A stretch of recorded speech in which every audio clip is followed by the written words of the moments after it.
ഞാൻ ഭക്തിരസാമൃത സിന്ധുവിൽ ക്ലാസ്സിലുള്ളതാണ്. എനിക്ക് മോൾക്ക് കുറച്ച് ദിവസമായിട്ട് സുഖമില്ല.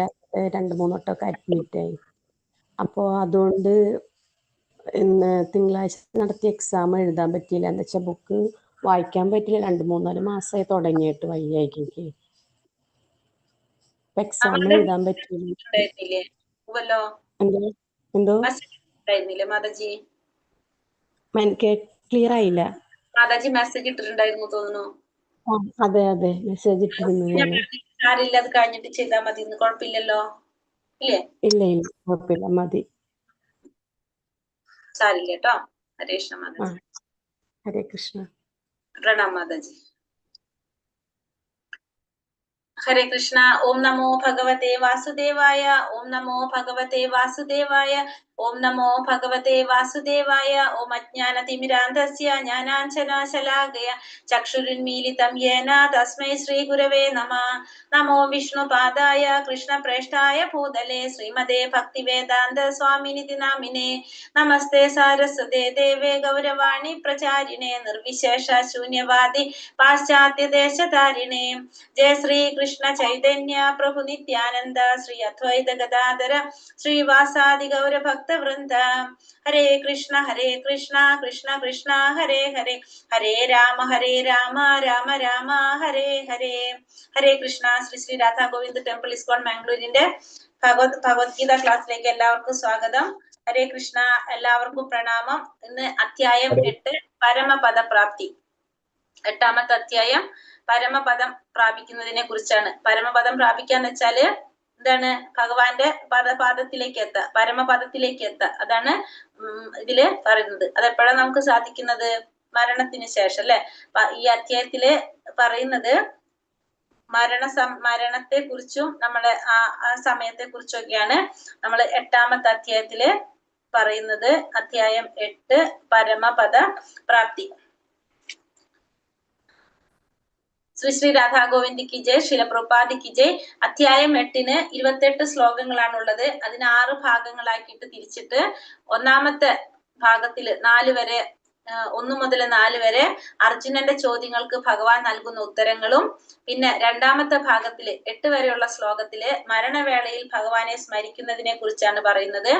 3ാമത്തെ ഭാഗം ഭഗവത് സ്മരണം, ധ്യാനത്തിലൂടെയുള്ള സ്മരണം പരിശീലിക്കുന്നതിനെ കുറിച്ചും, 14 മുതൽ 16 വരെ ശുദ്ധമായ ഭക്തിത സേവനത്തിലൂടെ ഭഗവാനെ സ്മരിക്കുന്നതിനെ കുറിച്ചും, 17 മുതൽ 22 വരെ ഭൗതികമായിട്ടുള്ളതും ആധ്യാത്മികമായിട്ടുള്ള ലോകത്തിന്റെ താരതമ്യത്തെ കുറിച്ചും, 6ാമത്തെ ഭാഗത്തില് 23 മുതൽ 28 വരെ പരമോന്നത പ്രാപിക്കാനുള്ള ഭക്തിയുടെ പരമാധികാരത്തെ കുറിച്ചാണ് പറയുന്നത്. 1ാമത്തെ ഭാഗം അർജുനന്റെ ചോദ്യങ്ങൾക്ക് ഭഗവാൻ നൽകുന്ന ഉത്തരങ്ങൾ. ഓം നമോ ഭഗവതേ വാസുദേവായ. അർജുന ഉവാച കിം തത് ബ്രഹ്മ കിമധ്യാത്മം കിം കർമ്മ പുരുഷോത്തമ അതിഭൂതം ച കിം പ്രോക്ത അതിദൈവം കിമുച്യതേ. അർജുനൻ ചോദിച്ചു, ഹേ പുരുഷോത്തമ, എന്താണ് ബ്രഹ്മം? ആത്മാവെന്നാൽ എന്താണ്? ഫലോദിഷ്ട കർമ്മം എന്നാൽ എന്താണ്? ഭൗതിക പ്രപഞ്ചമെന്നും ദേവന്മാരെന്നും പറയപ്പെടുന്നത് എന്താണ്? അപ്പൊ അർജുനൻ ചോദിക്കാണ്, പുരുഷോത്തമ, അർജുനൻ ഭഗവാനോട് ചോദിക്കാണ്, പുരുഷോത്തമ, എന്താണ് ബ്രഹ്മം?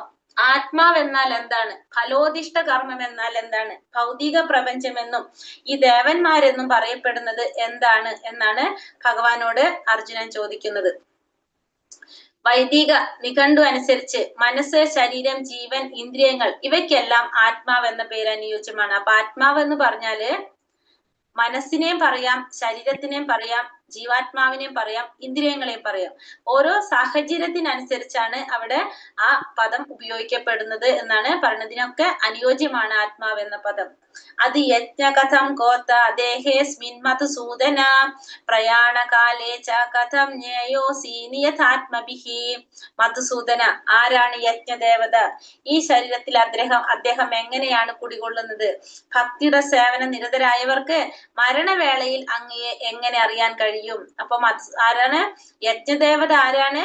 ഈ ശരീരത്തിൽ അങ്ങനെയാണ് അദ്ദേഹം കുടികൊള്ളുന്നത്.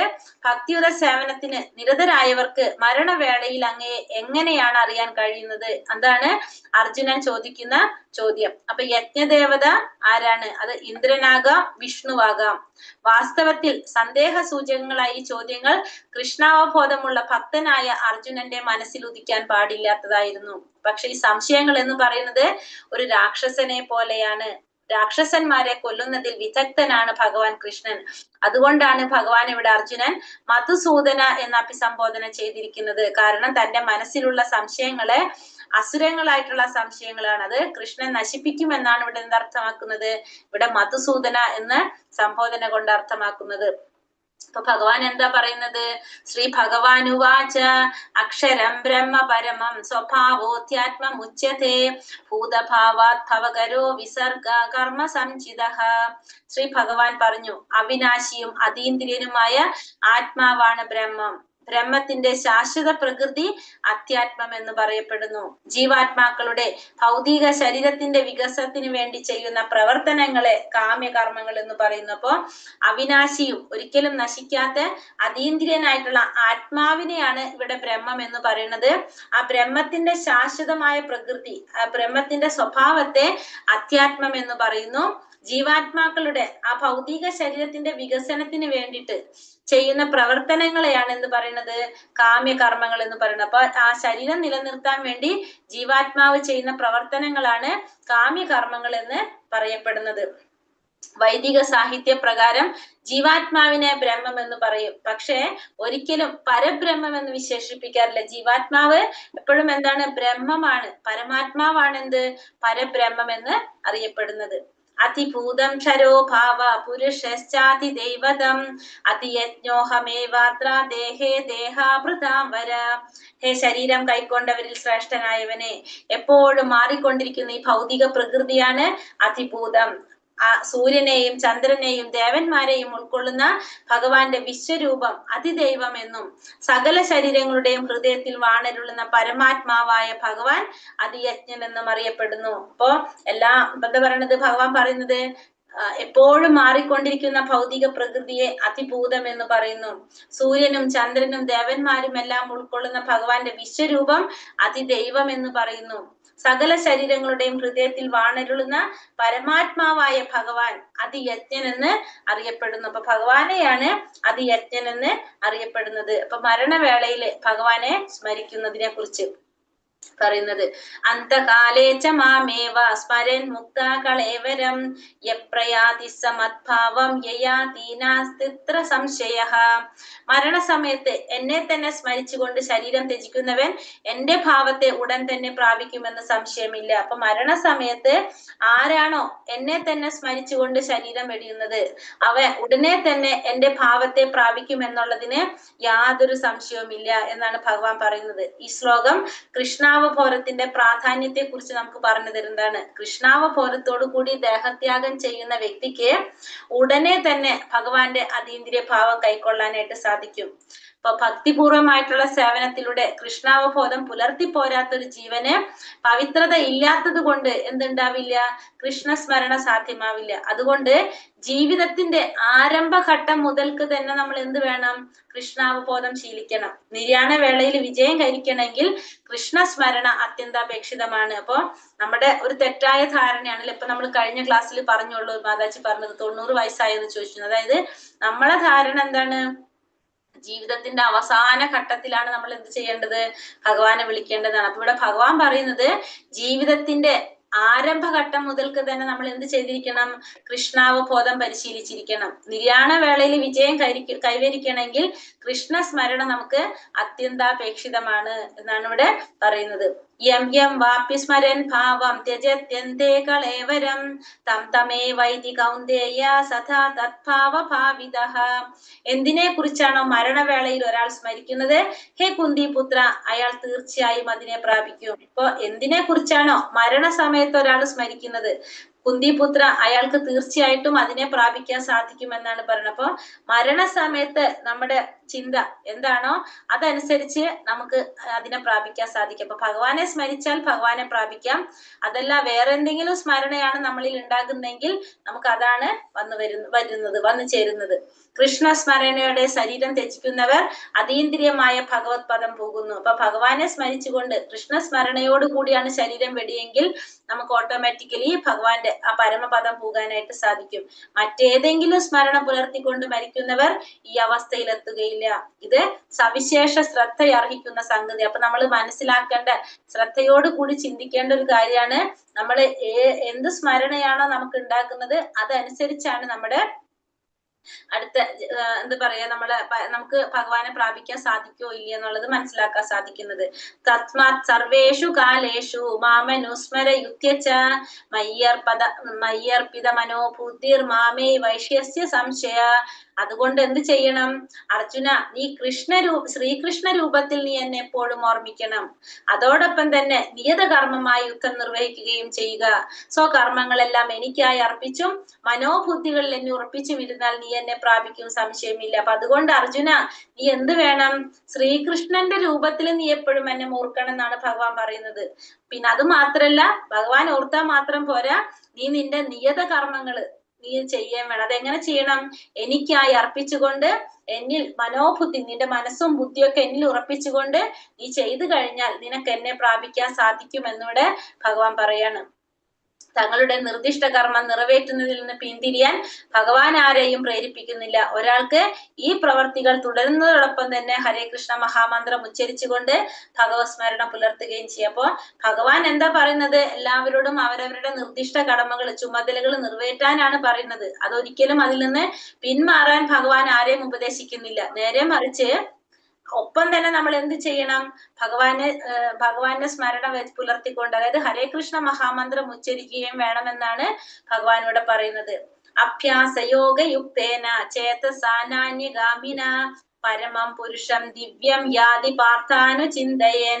എന്നെ പരമദിവ്യോത്തമ പുരുഷനായി ആരാണോ ധ്യാനിക്കുന്നത്, ആരാണോ മാർഗത്തിൽ നിന്ന് വ്യതിചലിക്കാതെ തുടർച്ചയായി എന്നെ മനസ്സിൽ സ്മരിക്കുന്നത്, അല്ലയോ പാർത്ഥ, അയാൾ നിശ്ചയമായും എന്നെ പ്രാപിക്കും. അപ്പോ എന്നെ പരമദിവ്യോത്തമ പുരുഷനായിട്ട് ആരാണോ ധ്യാനിക്കുന്നത്, ആരാണോ മാർഗത്തിൽ നിന്ന് വ്യതിചലിക്കാതെ തുടർച്ചയായിട്ട് എന്നെ മനസ്സിൽ സ്മരിക്കുന്നത്, അല്ലയോ പാർത്ഥ, അയാൾക്ക് നിശ്ചയമായിട്ടും എന്നെ പ്രാപിക്കാൻ സാധിക്കുമെന്നാണ് ഭഗവാൻ പറയുന്നത്. അപ്പൊ പരമദിവ്യോത്തമ പുരുഷനായിട്ട് ഭഗവാനെ ധ്യാനിക്കാൻ സാധിക്കുന്നത്, അത് മാത്രമല്ല മാർഗത്തിൽ നിന്ന് വ്യതിചലിക്കാതെ തുടർച്ചയായിട്ട് ഭഗവാനെ സ്മരിക്കാൻ സാധിക്കുന്നത് ആർക്കാണോ അവർക്ക് ഭഗവാനെ സ്മരിക്കാൻ സാധിക്കും.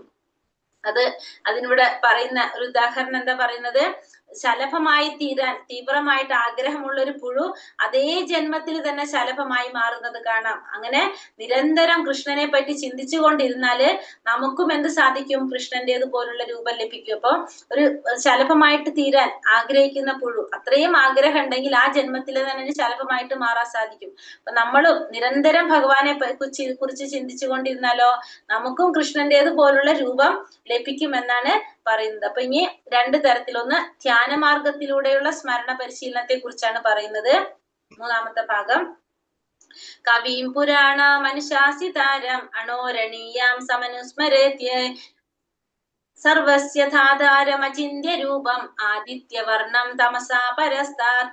സർവജ്ഞനും ആദിപുരുഷനും സർവനിയന്താവും അണുവിനേക്കാൾ ചെറുതും സകലതിന്റെയും പരിപാലകനും ഭൗതിക അനുമാനങ്ങൾക്ക് അതീതനും അചിന്യ രൂപനും ഭൗതിക പ്രകൃതിക്ക് അതീതനും ആദിത്യ തേജസ്വിയുമായ ഒരു വ്യക്തി എന്ന നിലയിലാണ് ഭഗവാനെ ധ്യാനിക്കേണ്ടത്.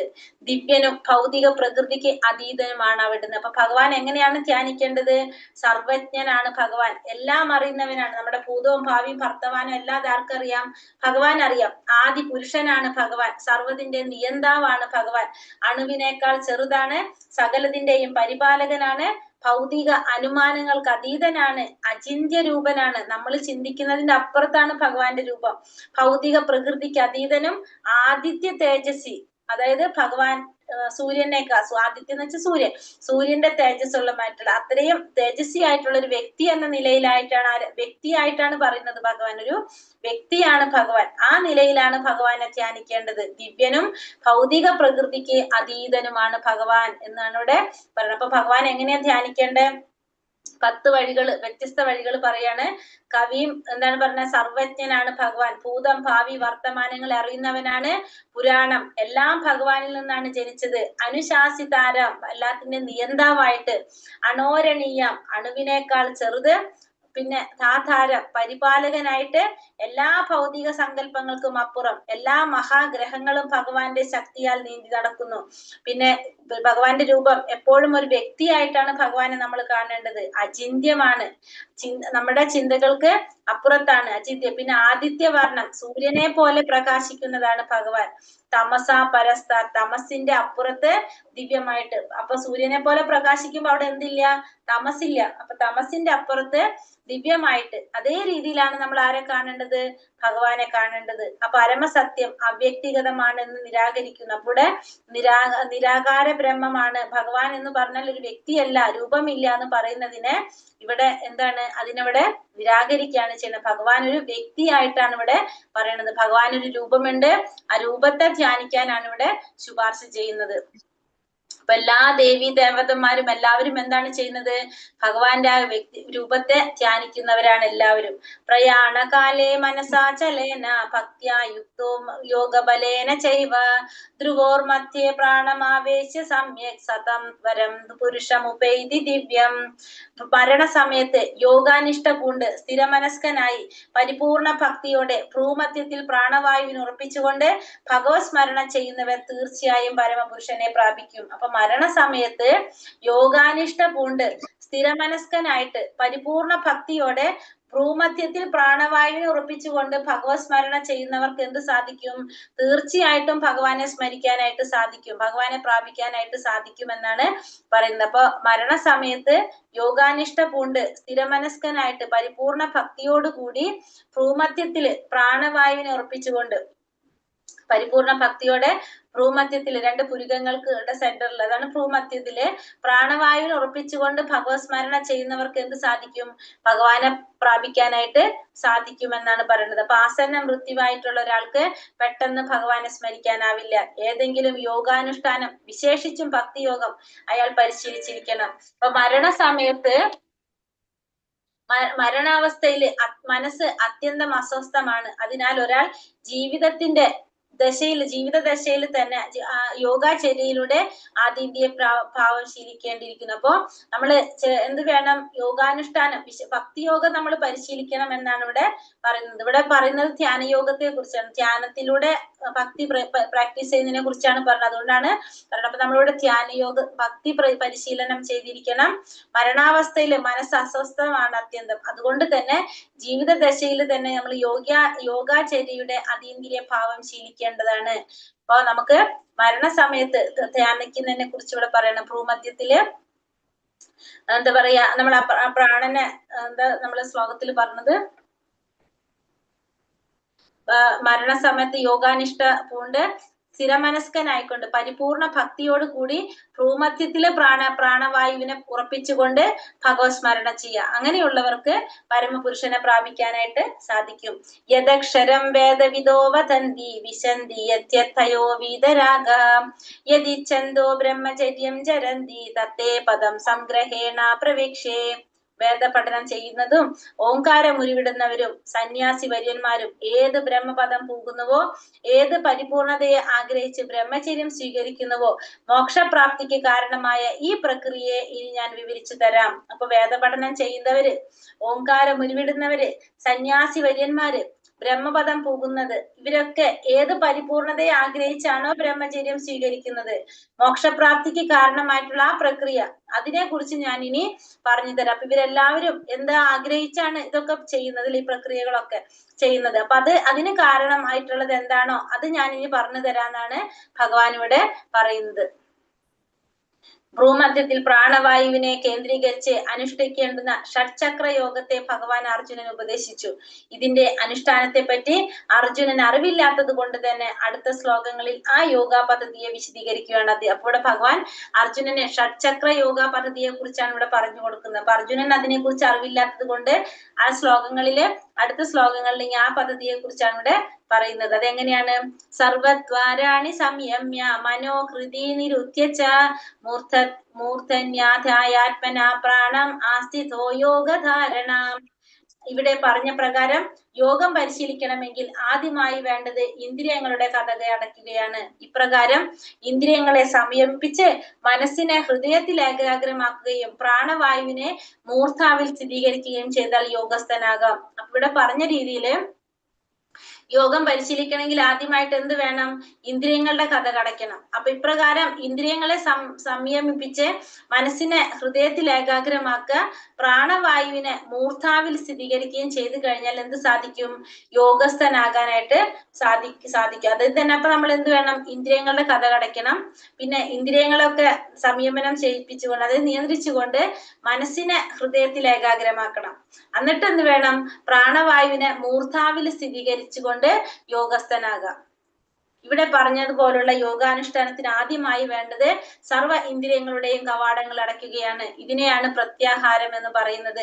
അങ്ങനെ ഇന്ദ്രിയങ്ങളെ ഇന്ദ്രിയ വിഷയങ്ങളിൽ നിന്ന് പിന്തിരിക്കല്, അല്ലെങ്കിൽ പിന്തിരിക്കൽ എന്ന് പറയും. അപ്പൊ പ്രത്യാഹാരം എന്ന് വെച്ചാല് ഇന്ദ്രിയങ്ങളെ ഇന്ദ്രിയ വിഷയങ്ങളിൽ നിന്ന് പിന്തിരിക്കുന്നതിനാണ് പ്രത്യാഹാരം എന്ന് പറയുന്നത്. ഭക്തിപരമായ സേവനത്തിൽ മുഴുകി എപ്പോഴും കൃഷ്ണനിൽ തന്നെ മനസ്സുറപ്പിക്കാൻ സാധിച്ചാൽ ആ മനുഷ്യന് ഇളക്കമറ്റ അതീന്ദ്രിയ സമാധി അനായാസന ലഭ്യമായി തീരും. അപ്പൊ ഭക്തിപരമായ സേവനത്തിൽ മുഴുകിക്കൊണ്ട് എപ്പോഴും ഭഗവാനിൽ തന്നെ മനസ്സുറപ്പിക്കാൻ സാധിച്ചു കഴിഞ്ഞാൽ ആ മനുഷ്യൻ എന്ത് സാധിക്കും? ഇളക്കമറ്റ അതീന്ദ്രിയ സമാധി അനായാസന തന്നെ, ഒട്ടും പ്രയാസം ഇല്ലാതെ അതീന്ദ്രിയ സമാധി കൈവരിക്കാനായിട്ട് സാധിക്കും ആ വ്യക്തിക്ക്. ഓമിത്യേകാക്ഷരം ബ്രഹ്മം വ്യാഹരൻ മാമനുസ്മരൻ യപ്രയാതി ത്യജൻ ദേഹം സായാതി പരമാം ഗതി. ഇങ്ങനെ യോഗസ്ഥനായി ഓം എന്ന ഉത്തമമായ വിശുദ്ധാക്ഷര സംയോഗം ഉച്ചരിച്ചുകൊണ്ടും പരമദിവ്യോത്തമ പുരുഷനെ സ്മരിച്ചുകൊണ്ടും ശരീരം ത്യജിക്കുന്നവൻ ആധ്യാത്മിക ലോകങ്ങളിൽ എത്തുമെന്നതിന് സംശയമില്ല. അപ്പൊ അങ്ങനെ യോഗസ്ഥനായിക്കൊണ്ട് ഓം എന്ന ഉത്തമമായ വിശുദ്ധാക്ഷരം സംയോഗം ഉച്ചരിച്ചുകൊണ്ട് പരമദിവ്യോത്തമ പുരുഷനെ സ്മരിച്ചുകൊണ്ട് ശരീരം ത്യജിക്കുന്നവന് ആധ്യാത്മിക ലോകങ്ങളിൽ എത്തും എന്നതിന് യാതൊരു സംശയവുമില്ല. അപ്പൊ നമ്മൾ എന്താ വേണ്ടത്? ഓം എന്ന ഉത്തമമായ വിശുദ്ധാക്ഷര സംയോഗം ഉച്ചരിച്ചുകൊണ്ട് പരമ ദിവ്യോത്തമ പുരുഷനായ ഭഗവാനെ സ്മരിച്ചുകൊണ്ടും ശരീരം വെടിയുന്നവന് ആധ്യാത്മിക ലോകങ്ങളിൽ എത്തും എന്നുള്ളതിന് യാതൊരു സംശയവും ഇല്ലെന്നാണ് ഈ ശ്ലോകത്തിൽ ഭഗവാൻ പറയുന്നത്. ഓംകാരവും ബ്രഹ്മവും ഭഗവാൻ കൃഷ്ണനും വിഭിന്നങ്ങളെല്ലാം ഇവിടെ വ്യക്തമാക്കിയിരിക്കുന്നു. അപ്പൊ ഓംകാരം എന്ന് പറയുന്നതും ബ്രഹ്മം എന്ന് പറയുന്നതും ഭഗവാൻ കൃഷ്ണൻ എന്ന് പറയുന്നതും എല്ലാം ഒന്ന് തന്നെയാണ്. കൃഷ്ണന്റെ അവ്യക്തിഗതമായ ശബ്ദമാണ് ഓംകാരം. ഹരേ കൃഷ്ണ മഹാമന്ത്രത്തില് ഓംകാരം അന്തർലീനമാണ്. അപ്പൊ ഭഗവാന്റെ അവ്യക്തിഗതമായിട്ടുള്ള ശബ്ദമാണ് എന്ത്? ഓംകാരം. അപ്പൊ നമ്മൾ ഹരേ കൃഷ്ണ മഹാമന്ത്രം ചൊല്ലുമ്പോ അതിൽ നമ്മൾ എന്ത് ചേർക്കുന്നില്ല? ഓം എന്ന് ചേർക്കുന്നില്ല. കാരണം ആ ഓം അന്തർലീനമാണ് എന്തില്? ഹരേ കൃഷ്ണ മഹാമന്ത്രത്തിൽ. ബാക്കി എല്ലാ മന്ത്രത്തിലും നമ്മൾ ഓം ചേർത്തിട്ടാ പറയുന്നത്. പക്ഷെ ഇതില് ഓം ചേർക്കുന്നില്ല. കാരണം അത് ഓൾറെഡി അതിലുണ്ട്, അന്തർലീനമായിട്ടാണ് പറയുന്നത്. ജീവിതാന്ത്യത്തിൽ ഹരേ കൃഷ്ണ കൃഷ്ണ കൃഷ്ണ ഹരേ ഹരേ ഹരേ രാമ രാമ രാമ ഹരേ ഹരേ എന്ന മഹാമന്ത്രം ഉരുവിട്ട് മരിക്കുമ്പോൾ തീർച്ചയായും ആധ്യാത്മിക ലോകങ്ങളിൽ ഒന്നിൽ എത്തിച്ചേരും. അപ്പൊ നമ്മള് ജീവിതത്തിന്റെ അവസാനം ഹരേ കൃഷ്ണ മഹാമന്ത്രം ഉച്ചരിച്ചുകൊണ്ടാണ് നമ്മൾ മരണപ്പെടുന്നതെങ്കിൽ ഈ ആധ്യാത്മിക ലോകങ്ങളിൽ ഏതെങ്കിലും ഒന്നിൽ എത്തിച്ചേരും എന്നുള്ളത് തീർച്ചയായിട്ടാണ് ഭഗവാൻ പറയുന്നത്. ശുദ്ധ ഭക്തിയുടെ സേവനം ഈ ഭഗവത് സ്മരണത്തിലൂടെ, ഭക്തി മാർഗത്തിലൂടെ. ഇപ്പൊ നമ്മൾ കണ്ടത് ധ്യാന മാർഗത്തിലൂടെ, ഇനി ഭക്തി മാർഗത്തിലൂടെയുള്ള പറയുന്നത്. അനന്യചേത സതതം യോമാ സ്മരതി നിത്യശഃ തസ്യാഹം സുലഭ പാർത്ഥ നിത്യയുക്തസ്യ യോഗിന. അല്ലയോ പാർത്ഥ, നിരന്തരമായ ഭക്തിയുടെ സേവനം മൂലം സ്ഥിരചിത്തതയോടെ എന്നെ എപ്പോഴും സ്മരിക്കുന്ന യോഗാനിഷ്ഠന് ഞാൻ സുപ്രാപ്യനാണ്. അപ്പൊ എപ്പോഴും ഭക്തിയുടെ സേവനം മൂലം സ്ഥിരചിത്തതയോടുകൂടി ഭഗവാനെ സ്മരിക്കുന്ന വ്യക്തിക്ക് ഭഗവാൻ എപ്പോഴും എങ്ങനെയാണ്? സുപ്രാപ്യനായിരിക്കുമെന്ന് ഭഗവാൻ പറയുന്നു. കാലദേശം കൂടാതെ വ്യതിചലിക്കാതെ എപ്പോഴും ഭഗവാനെ കുറിച്ച് ചിന്തിക്കുക എന്നതാണ് ഒരു ശുദ്ധഭക്തന്റെ സവിശേഷ ഗുണം. ഒരു ശുദ്ധഭക്തൻ എപ്പോഴും എന്ത് ചെയ്തുകൊണ്ടിരിക്കും? കാലവും ദേശവും സമയവും ഒന്നും നോക്കാതെ എപ്പോഴും ഭഗവാനെ കുറിച്ച് ചിന്തിച്ചു കൊണ്ടിരിക്കും. ഇതിന് യാതൊരു വിഘ്നങ്ങൾ ഉണ്ടായിക്കൂടാ. എവിടെ വെച്ചും ഏത് സമയത്ത് നമുക്ക് എന്ത് ചെയ്യാം? ഭഗവാനെ സേവിക്കാം. ആരാധനാ പദ്ധതി അനുസരിച്ച് ഭക്തി യോഗികള് 5 വിധത്തിലാണ് പറയണത്. ശാന്തഭക്തർ, ദാസ്യഭക്തർ,